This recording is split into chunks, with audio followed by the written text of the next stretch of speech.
네, 안녕하세요. 중국 시장 요즘 정말 뜨거운데요.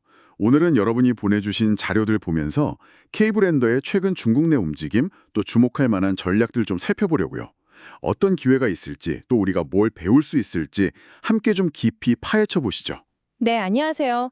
확실히 요즘 중국 시장에서 한국 브랜드들 다시 활발하게 움직이는 것 같아요. 특히 소비재나 헬스케어 분야에서 눈에 띄는 소식들이 좀 있는데요. 오늘 구체적인 사례들 보면서 우리가 뭘 배우고 또 어떻게 준비해야 할지 같이 이야기 나눠보면 좋겠습니다. 네, 좋습니다. 첫 번째로 볼 기사는 GC 녹십자 웰빙이네요. 최근 기업 설명회에서 중국 시장 공략에 대한 계획을 좀 구체적으로 밝혔다고요. 아, 네, 맞습니다. 그 뉴데일리 기사를 보면요. 주력 제품으로 영양주사제 라이넥 있잖아요. 이걸로 이미 중국 하이난성에는 진출을 했죠. 근데 여기서 멈추는 게 아니고 마케팅을 더 강화해서 수출 늘리고 결국은 중국 본토 시장까지 가겠다. 이런 목표를 세웠더라고요. 아, 본토까지요? 네. 특히 좀 눈여겨볼 점은 실제 임상 데이터, 그러니까 RWD 확보 계획을 언급했다는 건데요. 이 RWD라는 게 실제 환자 사용 데이터를 말하는 거거든요. 이게 중국 본토 허가 받을 때 아주 중요한 근거 자료가 됩니다. 그리고 메디컬 에스테틱 분야에서도 필러나 보툴리눔 톡신 이런 걸로 중국 포함해서 해외 시장 진출하겠다. 이런 전략도 같이 발표했고요. 와, 하이난성을 먼저 공략하고 거기서 RWD를 확보해서 본토로 가겠다. 굉장히 좀 단계적이면서도 치밀한 접근 같아요. 그럼 다른 헬스케어 기업들도 이런 뭐랄까 하이난성 테스트베드 전략 이거 참고할 수 있을까요? 네, 충분히 가능성 있는 전략이라고 봅니다. 하이난성이 아시다시피 자유무역항 정책 때문에 규제 장벽이 상대적으로 좀 낮거든요. 그래서 중국 본토 들어가기 전에 시장 반응 테스트하고 데이터 쌓기 유리한 환경이죠. GC 녹십자 웨빙처럼 하이난성에서 성공 사례 만들고 또 데이터 확보해서 그걸 발판 삼아서 본토 시장 문을 두드리는 방식, 다른 기업들한테도 좋은 참고 모델이 될 수 있다고 생각합니다. 물론 품목별로 규제 차이는 좀 따져봐야겠죠. 그렇군요. 알겠습니다. 자, 그럼 다음은 분위기를 좀 바꿔서 K푸드, 특히 과자 이야기로 넘어가 볼까요? 데일리한 기사를 보니까 중국 관광객들 사이에서 한국 과자가 선물용으로 인기가 엄청나다고 하던데요. 오리온 사례가 아주 인상 깊었어요. 네, 맞아요. 한동안 좀 주춤했던 한알령 완화 분위기 있잖아요. 거기에 비자 면제 조치 기대감까지 커지면서 한국 찾는 중국 관광객들이 늘고 있거든요. 근데 이분들이 K 과자를 진짜 많이 사가세요. 그러면서 관련 매출이 확 늘고 있습니다. 오리온 같은 경우는 서울역이 대표적인데 이런 주요 관광지 매장 매출이 작년보다 59%나 뛰었다고 하고요. 와, 59%요? 네. 그리고 롯데마트 서울역점에서는 일부 오리온 작품 매출이 무려 91%나 늘었다고 해요. 91%. 아니, 이건 정말 대단한데요. 이게 단순히 맛 때문만은 아닐 것 같은데 특별한 비결이라도 있었나요? 바로 문화 코드 활용이랑 현지화입니다. 이게 핵심이에요. 예를 들어서 참붕어빵 같은 경우는 물고기어 자랑 풍요로울려. 자, 중국어 발음이 위로 같거든요. 이 점을 활용해서 뭔가 좋은 의미를 담은 선물이다. 이렇게 포지셔닝을 한 거죠. 아하, 발음이 같은 걸 활용했군요. 네. 그리고 비초비는 패키지에 한복 디자인을 넣어서 한국적인 특색을 살렸고요. 중국 현지에서도 성공적이에요. 오감자는 야투도우, 꼬북칩은 랑니거랑 이렇게 현지 이름으로 딱 내놨고요.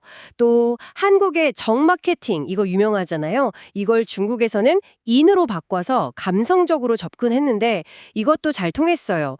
최근에는 또 건강 트렌드에 맞춰서 그래놀라 제품을 고급 마트 중심으로 유통망 넓히고 있고요.